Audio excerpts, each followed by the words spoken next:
My guests are seated. Let me introduce them to you. I have Kofi Asare, who is the Executive Director of Africa Education Watch. Good morning, sir. Good morning. How are you doing? Nice meeting you. It's good to have you here. Yeah, good to have you here. All right. And I also have Duncan Amoah, who is the Executive Secretary of COPEC. Good morning, Duncan. Good morning. How are you? Good to see you. All right. Okay. So, let me begin this morning. The issues this morning are rather ominous and troubling, to say the least. So I will start with the first one. That's the GETFund Scholarship rot, basically. The administrator hits back, the former administrator hits back at the Auditor General over the audit findings. I'm going to read that story to you, and then we'll begin the conversation. GETFund challenges Auditor General's findings over illegality in award of scholarships. Okay, so just read that quickly, and then I'll go to the former boss. The GETFund is challenging claims of mismanagement and illegalities contained in the Auditor General's report.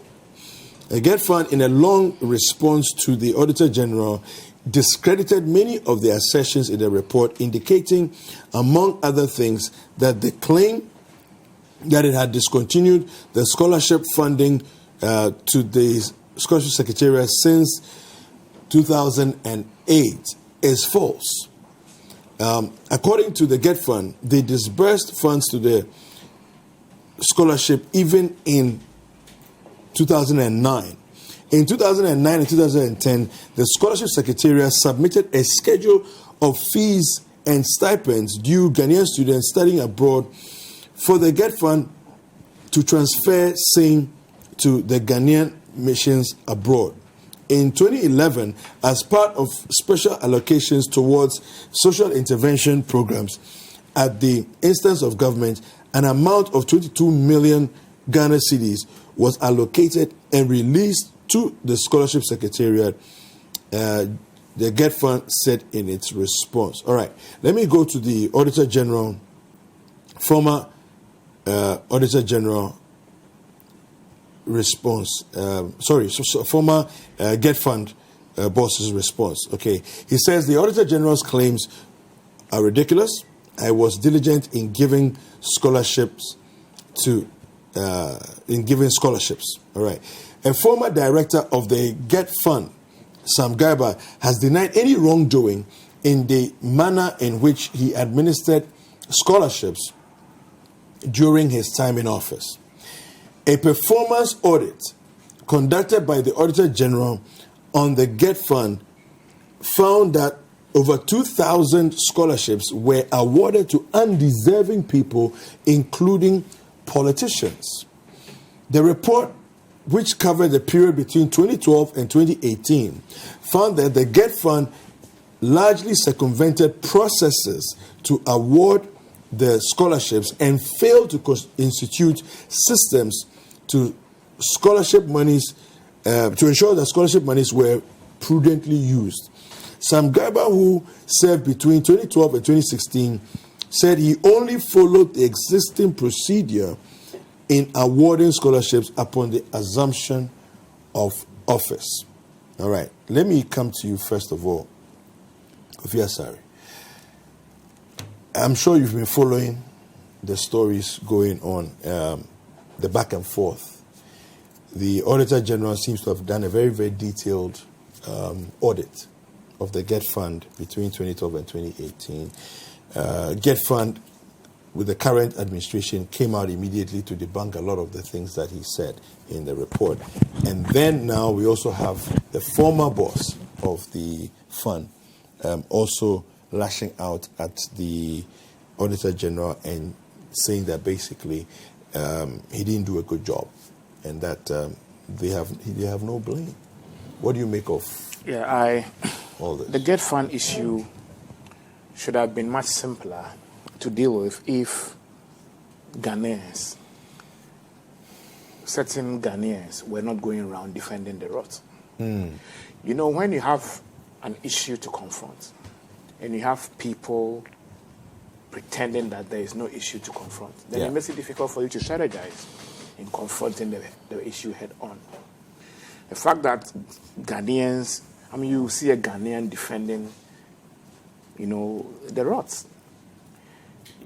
That, for me, is a periphery issue that obstructs our focus on the issue.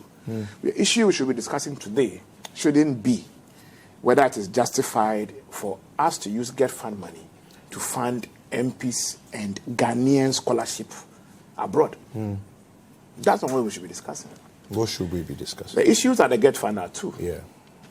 If you look at the response of Samgaba and the GETFund response, it tells you clearly that and then the Auditor General's report tells you clearly that there's a disconnect, or there was a disconnect between the board and then the management. It's a typical corporate governance issue we have in Ghana here. There was governance failure.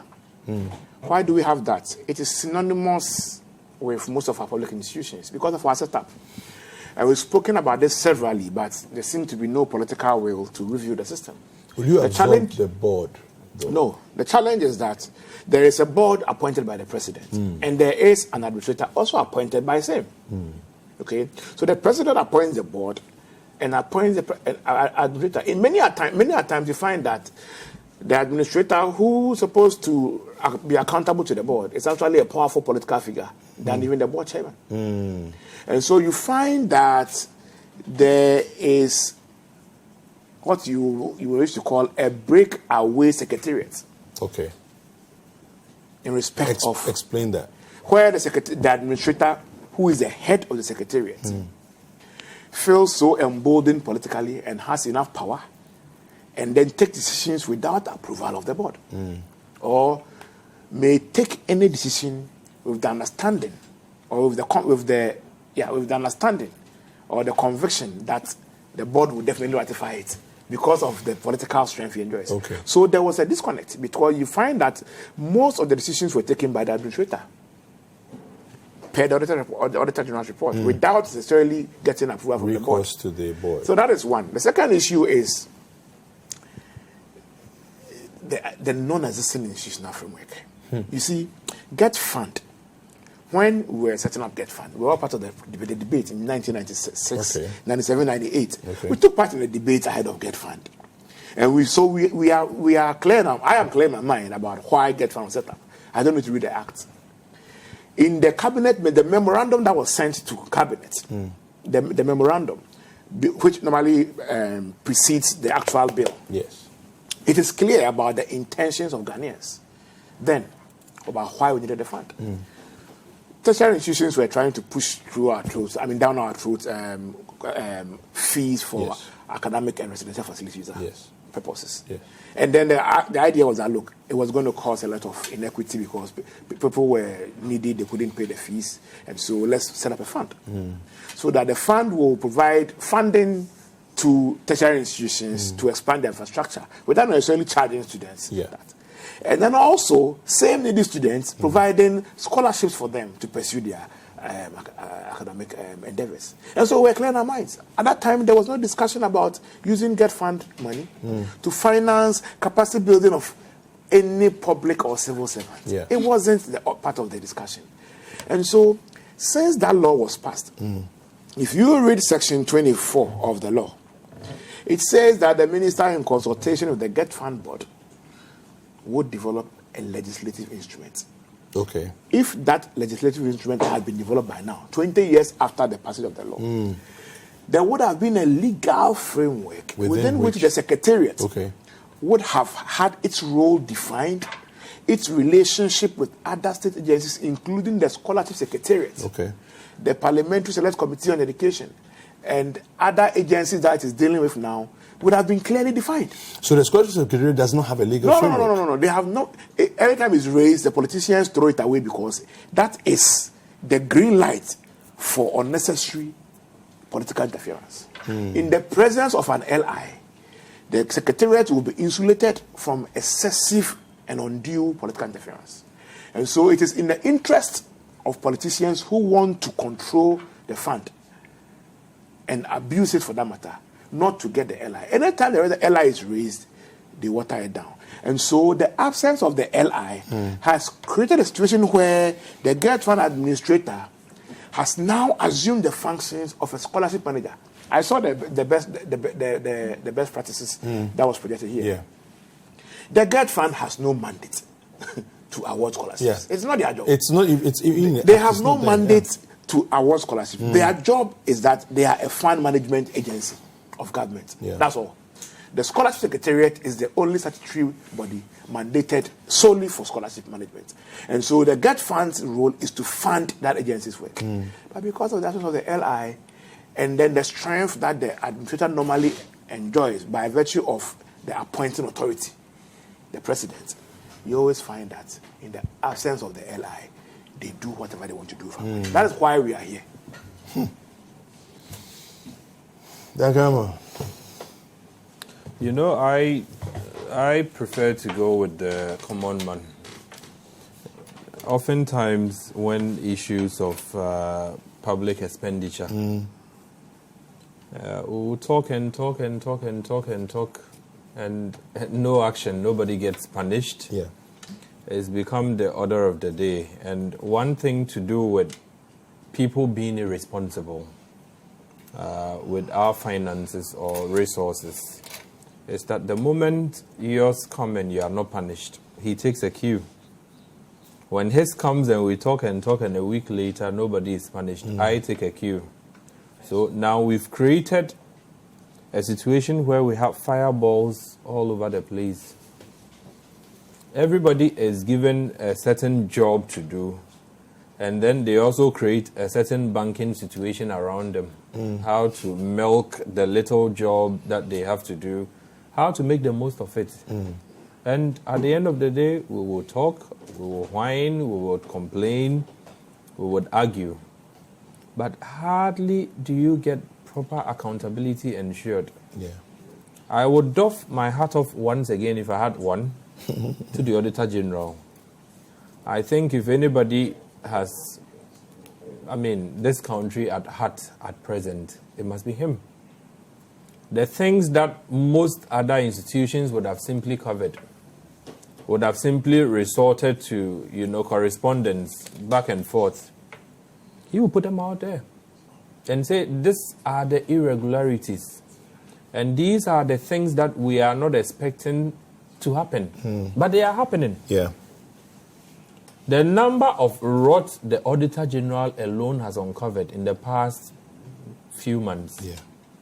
I'm sure if we were going after those people to surcharge them, a lot of our taxes would have to go. Because we are only adding taxes, piling pressure on the market woman, the trotro driver, everybody, because you need revenue. Then we generate a little revenue, and a few officers find a certain lacuna in the law or a loophole that exists somewhere for their benefit or profit. Like my brother indicated, because we have not firmed up stuff in certain laws for certain institutions, now you leave room for arbitrariness. So who is awarded scholarship, who is not awarded? The question, I thought scholarships anywhere around the world, what the Chinese would give, what the Norwegians, the whatever, any country that puts up a scholarship package is doing so with one thing in mind. People who ordinarily would not have been able to afford that kind of education. And oftentimes, these are not the mass production sort of education, where everybody is reading a Greek, so we are just throwing scholarships. But, qualifications that you may not even have within your jurisdiction, or you may have, but people really do not have the means. Means of assessment. So yesterday, whilst I listened to your network, right, the understanding is that even the basic stuff people should have in order to qualify for a scholarship, like school records, nationality, proof of nationality, and all of those things, 88% of the people didn't have. Only 12 people, according to the Auditor General, out of more than 3,000 that received our scholarships, only 12 had submitted everything. So on what basis were people awarded scholarships? if you are supposed to apply, like for a driver's license, and you're supposed to go through a certain test and blah, blah, you haven't even applied because the application process stipulates what you should have submitted in order to be considered. Now, you don't submit these things. Yet, you are not only being considered, though. You've been awarded and money's advanced out of our coffers. Yeah. And trust me, it's becoming frustrating. We talk about rot, we talk about corruption, we talk about imprudence, we talk about improper allocation or use of our resources. At the end of the day, it only becomes a discussion, and people who perpetrate these, seeming whatever, fraud on us, they just slip through our fingers. We let them go. Because at the end of the day, I have already observed, it's becoming a political chess game. NDC awarded, this one they didn't award, this one benefited, this one they didn't benefit. If those who benefited are not persons for whom scholarships should be advanced, can we surcharge them? Because these are not ghosts. Yeah, their names are out. These are Ghanaians who probably are in good standing. If you tell me a certain political person, right, not an assemblyman, for you to say that they go through their elections sometimes with virtually, nothing, they just go and campaign. If persons who sometimes should marshal minimum of 300,000 Ghana cedis, right, to prosecute a normal campaign, are coming back to us for scholarship, what happens to the cocoa farmer's son? What happens to the poor person's son who doesn't have? And I say on record, somebody said they lost confidence in Ghana the moment out of the law school was the best graduating student, was trying to get a scholarship to at least pursue a certain master's in law. Yeah. He was denied. Others were getting it all over the place. Look, if we do not take steps to recover funds sometimes, and we only discuss them, you make the entire system further corrupted, because at the end of the day, like I said, last week we discussed nothing was done. So as we are discussing GETFund and all the bad things that could have gone on, others are in their offices this morning, they are watching. What will be done? Okay. All right. Duncan, if you don't do anything, then you are encouraging them also to steal. I'll definitely come back to you and take your final takes on the way forward. Let's take a short break. Please don't go anywhere. We'll be right back. All right, welcome back. And it's time for us to continue this conversation. I want to find out from my guests what they perceive to be the way forward. If Ghana is going to, number one, do well in solving this mess, this debacle that we find ourselves in, and then also possibly never to repeat this again. What's the way forward? The hashtag is Breakfast Daily. Send in your messages. The WhatsApp line is 0550-585832. If you're outside Ghana, you can use the country code for us to get your messages, +233. All right, let me come to you, Mr. Asare. What do you perceive or suggest to be the way forward? Two things must happen and will happen, because the citizenry will not let this one slip by. The first is that we need to support the Auditor General to surcharge those who received funds that they were not qualified to receive. And so the process that has been initiated by the Auditor General must receive the support of all. We must encourage him to pursue this matter, either through the OSP or in courts, to ensure that those who wrongfully received monies that they were not due refund the money to the state. That is the deterrent, so that in future, if I know that I do not qualify for GETFund, I won't even apply. Yeah. Much more go and lobby and then get a scholarship. I know that I will definitely be surcharged. Now, and most importantly, my interest is in ensuring that the right legal and institutional framework is put in place to ensure that the GETFund and its secretariat are on the right footing that assures all Ghanaians of accountability, value for money, and prudence in spending our money. we need to have an LI. The Minister of Education must immediately initiate discussions with the GETFund board towards the development of a legislative instrument pursuant to Section 24 of the GETFund law. 20 years is a long time, but it is better to start now. Yeah. Let's have an LI. Now, in the LI, there are 4 things that must be in the LI. If we don't have all those 4 things, we will meet here again and discuss this issue again. The first thing is that it must be clear that the abuse of Objective 6 in the Act will have to be curtailed by the LI. The LI must be clear that the GETFund is not meant to fund foreign scholarships. Funding foreign scholarships must be an exception rather than the norm. Okay. The LI should clearly spell out that the fund will only support foreign scholarships if it is established that there is no institution in country offering that particular program, for instance. Yeah.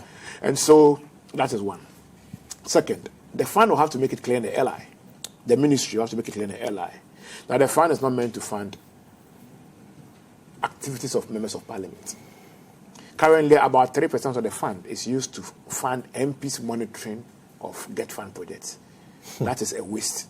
Last 2 years, 20 million Ghana cedis was allocated for MPs' monitoring of... What if I'm an MP and I don't even have a project in my constituency? Yeah. And every MP is getting... Every constituency gets an average of about 70,000 Ghana cedis a year. MPs monitoring of GETFund projects when there's a monitoring department at the assembly.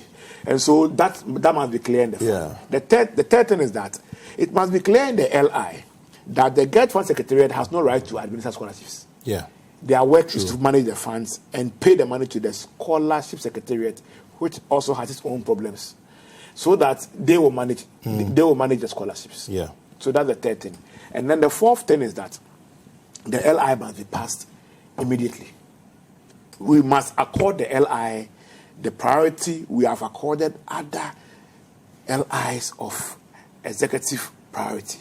Let's attach tremendous priority to this LI and make sure that by the end of this year, we can pass this LI and then monitor the implementation of GETFund's LI to safeguard our interests in the fund. Okay. Duncan Amoah, what do you consider to be the way forward? Let me just also state that the Scholarship Secretariat has been in existence since 1960. And yet, it has no legal framework governing its functioning. It's nothing short of madness as a country. You see, in a country where the laws don't work, then one wonders what the non-law situation would be like if it is not chaos and madness. So, like my brother has rightly said, if we do not prosecute a framework that delimits people who occupy that office or whatever, it becomes a matter of who is more beautiful or more handsome than the other, or who has more political clout. Meanwhile, the object of setting aside funds in order that certain brilliant but needy persons may be assisted should be the key focus, not which MP's child. I do not even see how an MP, a V8 driving, person who guzzles fuel as much as, anything, would say that my child's school fees I cannot be able to honor. So they should be taken off immediately. And I do not even see how we allowed themselves... You might as well add that even though they are guzzling the fuel, they don't pay for the fuel they guzzle. Exactly. Exactly. We buy fuel. I buy fuel. So you see, the absurdity even goes beyond just the norm. Yeah. Certain things are absurd, but sometimes it's double, triple times absurd. Yeah.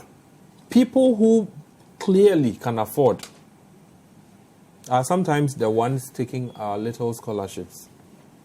The last time your network, Citi FM, you were busy with this young chap that had made about 7 A's or whatever, a good number of, but couldn't afford to pay anything. Yes. And so you had to raise funds. These are the persons for whom scholarships are intended. I recall when I attempted a master's degree, some came and said, oh, GMPC has got scholarship. You can just go and take some. And there were gestures and overtures. But deep in my head, I knew these are monies that I can afford. Yeah. Why would I have to go and crowd out people who genuinely may have a need for it? Yeah. But this is a situation you find members of parliament. Look, if it was an honorable assembly person, you would say that they need to build their capacities. They may be coming from extremely deprived areas. Yeah. But an MP who needs 300,000 cedis minimum to prosecute a campaign cannot come to all of us and say, I don't have money to pay school fees, maybe 40,000 or 20,000. Yeah. If you could raise 300 to go to parliament, 20,000 should not be such a big deal for you. But here you are, you find them defending. And I am saying, until the laws of the land begin to bite, until the Auditor General is fully supported, like my brother had said, to surcharge these persons, I do not see how the rot will cease or curtail. We are discussing, is it 2012 to 2018? 2018, yeah. I'm sure we will discuss 2019 to 2025 another time. And if we do not take steps to surcharge people now, to recover whatever funds that the deprived people need, the rot will be discussed here on this same network, I'm predicting. By 2025, we'll be discussing what happened between 2019, 2020, 2021. Yeah. And look, the script will be the same. The cast may be different. The same style, MPs, ministers, whatever, big men, serious, business people who have funds are the ones we are availing scholarship to, much the detriment of the poor. And I would caution here, if you're a poor person like some of us growing up, and you go to the defense of anybody because they come and throw in NDC, MPP, CPP, and they do the politics, and you are happy to say that, oh, these are people who took it, whether they were here or they were not here. Look, if you are saying needy but deserving, you're cutting off your nose to spite your face. Exactly. You are cutting off because that fund should basically come to you or a child that probably relates to you in a remote way. Yeah. But these funds are being given to people who have larger pockets. I am sorry. Any attempt to do their usual NDC, let's allow them. They can play their politics. But let's also encourage the Auditor General to do his work. To do his work. He should kindly surcharge some of these persons. A lot of them may not have a need. And if people were already lecturing and were still given GETFund, I'm sure that if they had worked hard, they could merit other scholarship programs across the world. Yeah, true. But they come back to the state and take these funds. Now, if they can afford, let's just ask them to at least contribute so that the poor people can also find some. The Auditor General should not sleep on this. We beg him. Recall some of these funds so that we can apply to the rural folks who may be as intelligent as anybody, but for lack of opportunities, they are unable to go beyond probably a degree sometimes. Let's help them rather. On the issue of the scholarship secretariats you mentioned, I think it's also about time for us to look at the way our scholarship regime is scattered. We have a very, very amorphous scholarship, public scholarship management system in Ghana. In other jurisdictions, you go and there is a scholarship directorate. For the whole country, there's one scholarship directorate.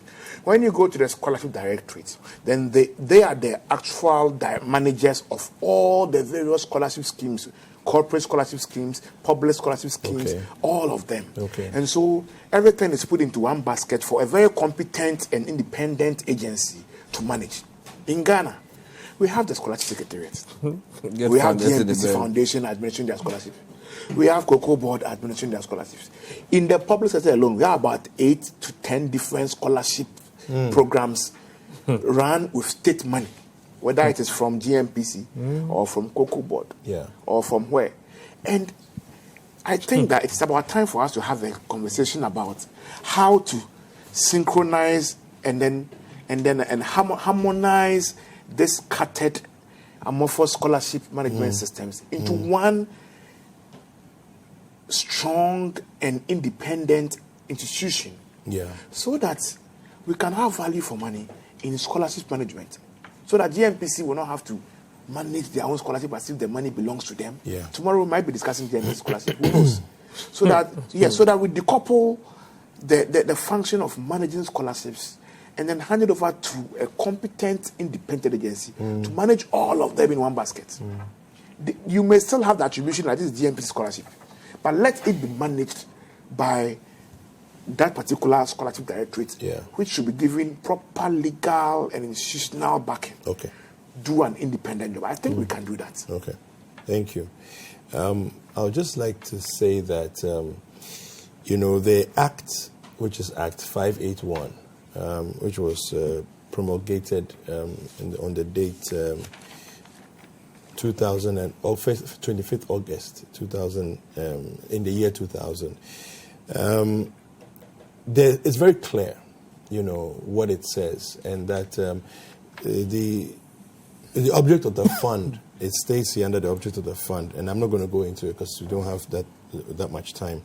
But one of the purposes of the fund, that the monies are supposed to be expended in a certain way to provide supplementary funding to the Scholarship Secretariat for the granting of scholarships, for gifted but needy students, for studies in the second cycle and accredited tertiary institutions in Ghana. There's nowhere that it gives permission for the monies to be given for foreign education in foreign countries. All right. Now, the sources of funding, which I find very interesting, the VAT is part of it, and right now it's about 2.5% of VAT goes to GETFund. Okay, money that you and I pay goes to GETFund. That's how the fund increases its largesse. Part of the money is also supposed to come from Parliament. It says here, sources of money for the fund.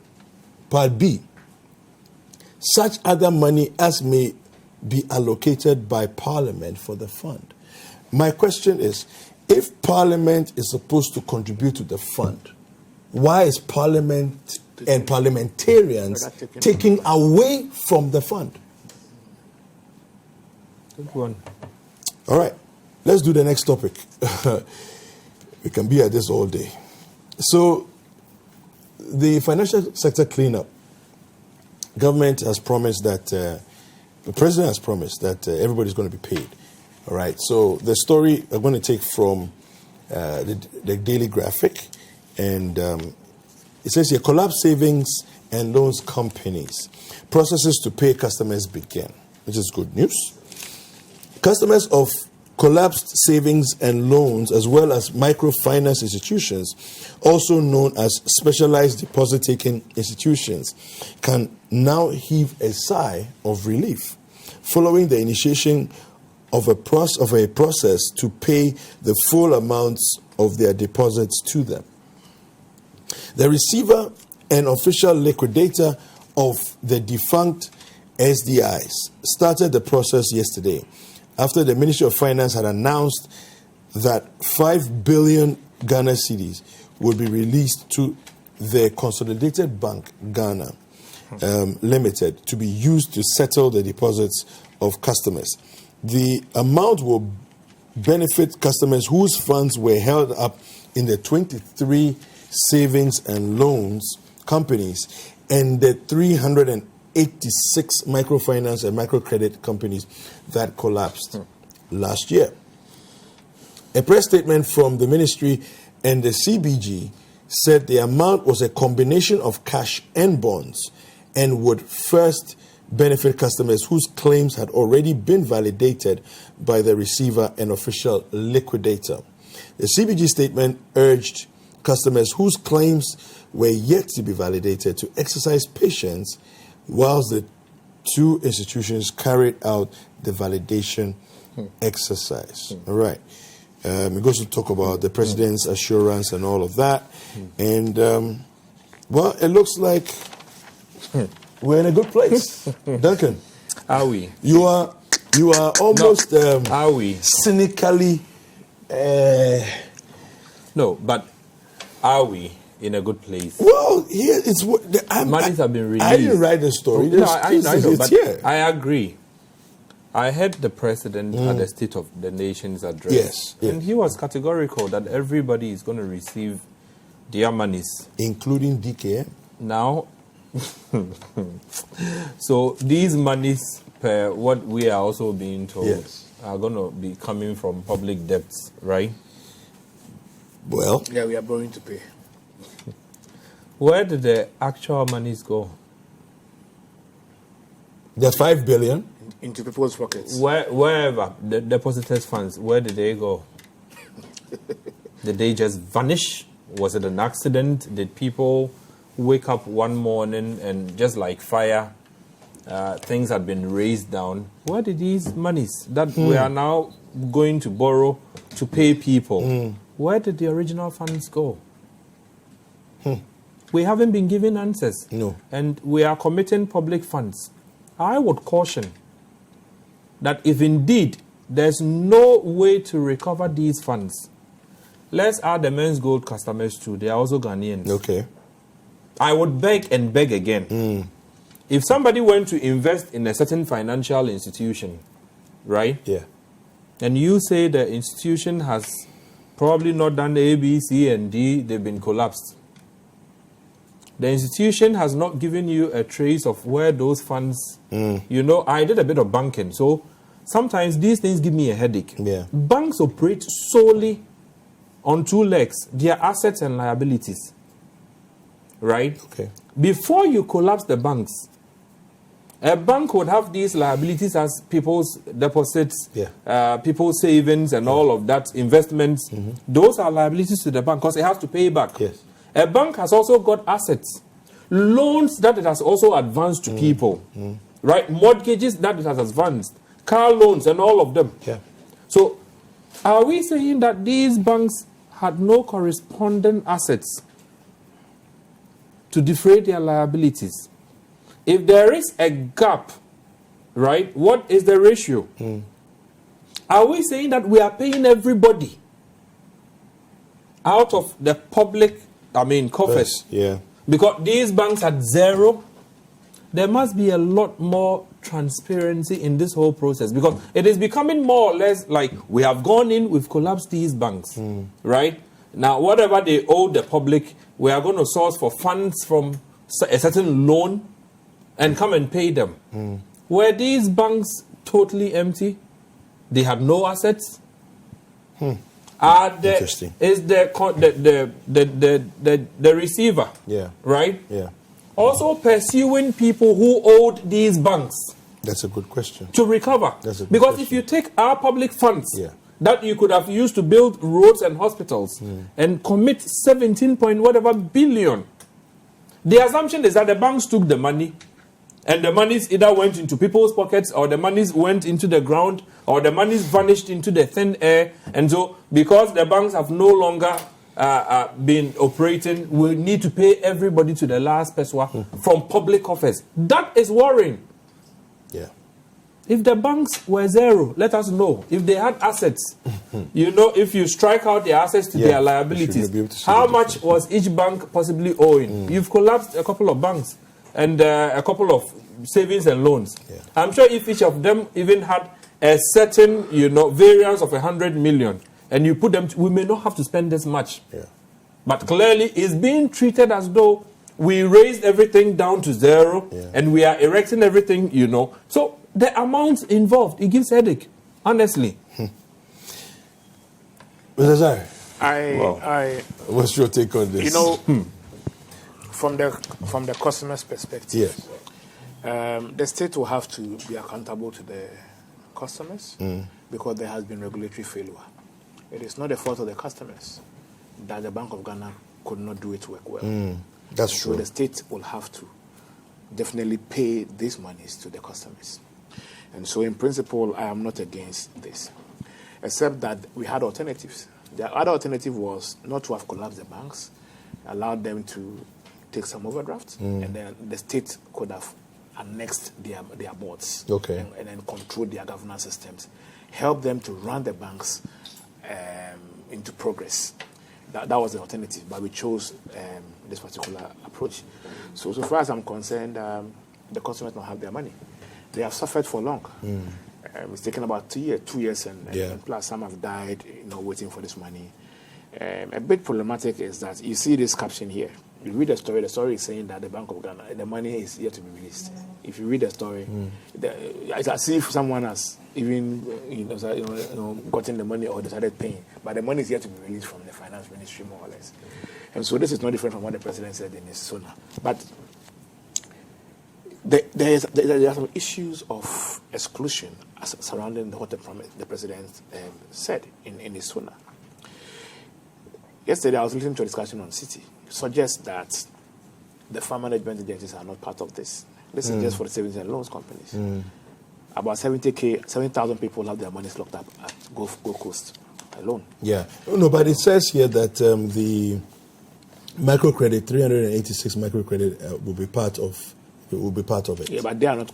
They are a fund management. They are not part of this. So you mean okay? I see what you mean. Those under the SEC. Yes. Those under the fund management agencies. Their money is the biggest, and so those customers are still in the limbo because they don't fall within this category. And the pronouncement the president made did not cover them. Okay. Especially for Gold Coast and then other popular ones that are all over the place, pursuing the cases in court and then making their voices heard on various public platforms.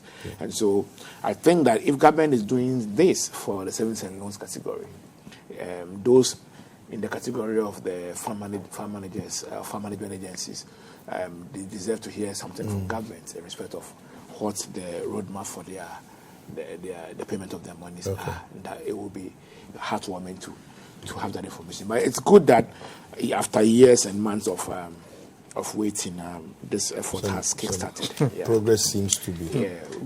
Well, we'll see how it goes. Just a quick stab at the last topic before we go. The new voters register, the EC's decision makes a lot of sense, says the president. I won't read the story, but just what do you make of that? Well, civil society organizations have virtually taken a common position on the voter register. We indicated that it didn't make economic sense. The need factor wasn't economically justified. Technologically, it wasn't also justified. It wasn't convincing when the CSOs met with the EC. And so, we didn't see any economic or technological reason for the new initiative of compiling a new voters register at all costs before the end of the year. And so after that engagement, the EC decided not to further engage, and then they decided to close their doors to engagement because they were not convincing CSOs. And then they've taken to a solo path now. For me, I still think that the EC must be accountable to Ghanaians. They must listen. They are an independent agency, yes, and they have their own powers, yes, they do. But they must exercise those powers and their independence, in line with the expectations of Ghanaians, those who actually gave them those powers, and then that independence. And so I think that the EC's posture to shut the door on negotiations or discussions on the matter is quite unfortunate. It's not the best for our democracy, even though CSOs are not simply against new voters register. No, but we are against the manner in which it's being implemented, the manner in which it's being pushed through, the timing, and then the cost factors, and then also the technology arguments. I think the EC should engage further. All right. And then it will help to build. We need to build bridges ahead of elections. We need to build consensus. It's very, very important for peace. If we don't wait and then shout peace in December. We need to put together the building blocks for peace now, so that we expect to have peace and then consensus in December or ahead of December. Okay. This is the right time. I'm sure you have a lot to say, but we've run out of time. You give him more the time. Will you pardon me? I won't pardon you. Pardon me? Please pardon me. Next time I'll look for Jifa. Let's do it 2 seconds. All right. So thank you very much to my guests. I really appreciate your contribution on the set. I've been speaking to Mr. Kofi Asare, who is Executive Director of the Africa Education Watch, and then also to Mr. Duncan Amoah, who is the Executive Secretary of COPEC. Thank you very much for watching this segment of the show. Hi there. I hope you enjoyed the show. Don't forget to subscribe, like, comment, and share with all of your friends. This is Breakfast Daily on Citi TV. Join the Breakfast Daily team Monday through Fridays from 7:30 a.m. to 10. Join us for breakfast daily, only on Citi TV.